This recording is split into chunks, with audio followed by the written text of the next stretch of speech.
Assalamualaikum warahmatullahi wabarakatuh. Apa khabar semua? Ustazah harap semua murid berada dalam keadaan sihat sejahtera bersama keluarga tercinta.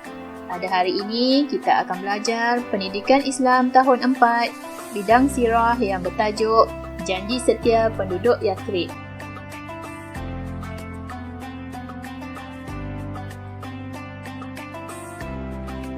Diharapkan pada akhir pengajaran dan pembelajaran, murid dapat menyatakan latar belakang masyarakat Yathrib sehingga perjanjian Aqabah pertama dan kedua, serta murid dapat menjelaskan isi perjanjian Aqabah pertama dan perjanjian Aqabah kedua.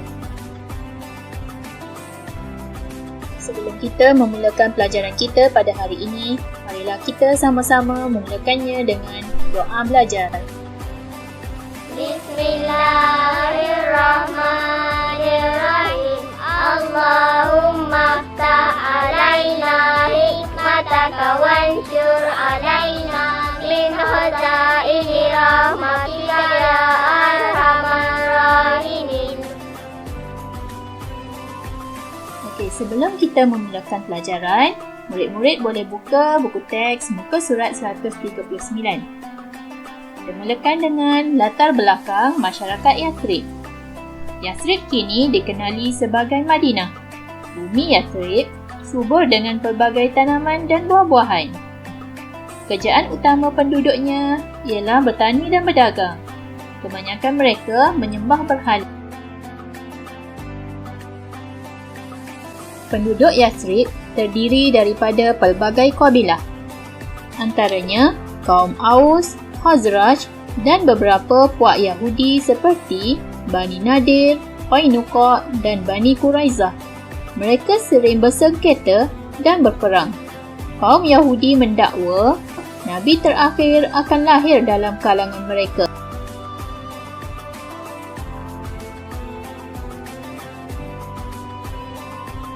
Disebabkan dakwaan tersebut, penduduk Yathrib menanti-nanti kemunculan Nabi tersebut. Kemudian, pada tahun ke-11 kenabian, seramai 6 orang lelaki dari Yathrib datang menunaikan haji dan memeluk Islam. Mereka berjanji akan menyebarkan ajaran Islam di Yathrib dan kembali bertemu Nabi Muhammad SAW pada musim haji tahun berikut. Kemudian, pada tahun ke-12 kenabian, 5 daripada 6 orang Yathrib yang telah bertemu Rasulullah SAW pada tahun lalu kembali datang menemui Nabi Muhammad SAW bersama-sama 7 orang yang baru memeluk Islam. Mereka bertemu di sebuah tempat yang bernama Aqabah. Nabi Muhammad SAW sangat gembira dengan kedatangan mereka. Nabi Muhammad SAW meminta mereka supaya berjanji setia 6 perkara. Maka, termeterailah perjanjian Aqabah yang pertama.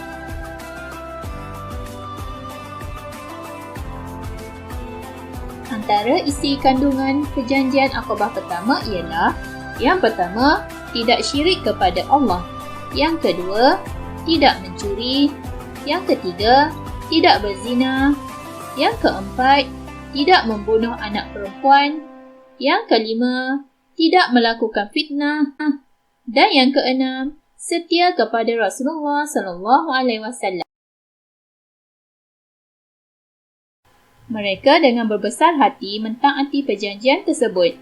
Apabila mereka ingin kembali ke Yathrib, Nabi Muhammad SAW mengutuskan Mus'ab bin Umair bersama-sama mereka untuk mengajar ajaran Islam di Yathrib. Ini merupakan bukti Nabi Muhammad SAW sangat memberikan perhatian kepada dakwah dan perkembangan ilmu.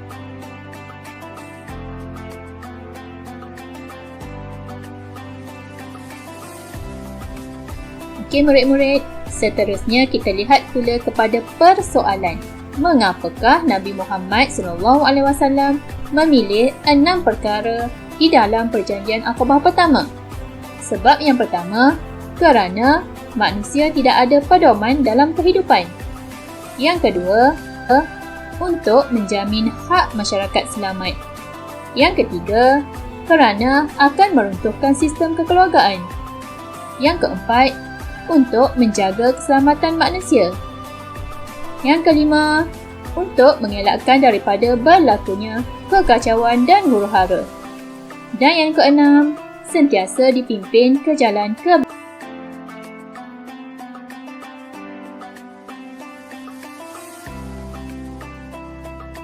Seterusnya murid-murid, kita lihat pula kepada Perjanjian Aqabah kedua. Perjanjian Aqabah kedua berlaku pada tahun ke-13 kenabian. Seramai 70 orang daripada Yathrib, termasuk 2 orang wanita, telah datang bertemu Rasulullah SAW. Dalam perjanjian kali ini, Nabi Muhammad SAW telah meminta mereka supaya berjanji setia 5 perkara. Maka, termaterailah Perjanjian Aqabah yang kedua.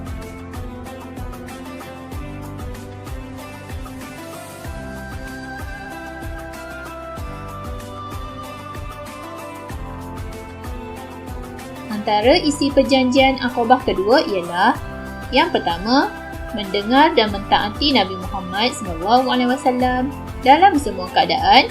Yang kedua, membelanjakan harta di jalan Allah sama ada ketika senang atau susah. Yang ketiga, menyeru manusia kepada kebaikan dan menolak kemungkaran. Yang keempat, tabah menghadapi celaan orang kafir. Dan yang kelima, melindungi Nabi Muhammad SAW sebagaimana melindungi diri dan keluarga sendiri.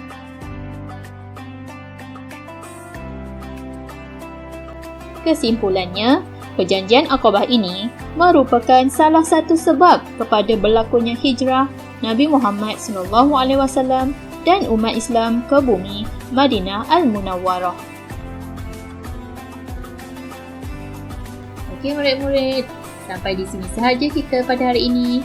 Diharapkan murid-murid dapat memahami tajuk pelajaran ini dengan baik. Semoga kita berjumpa lagi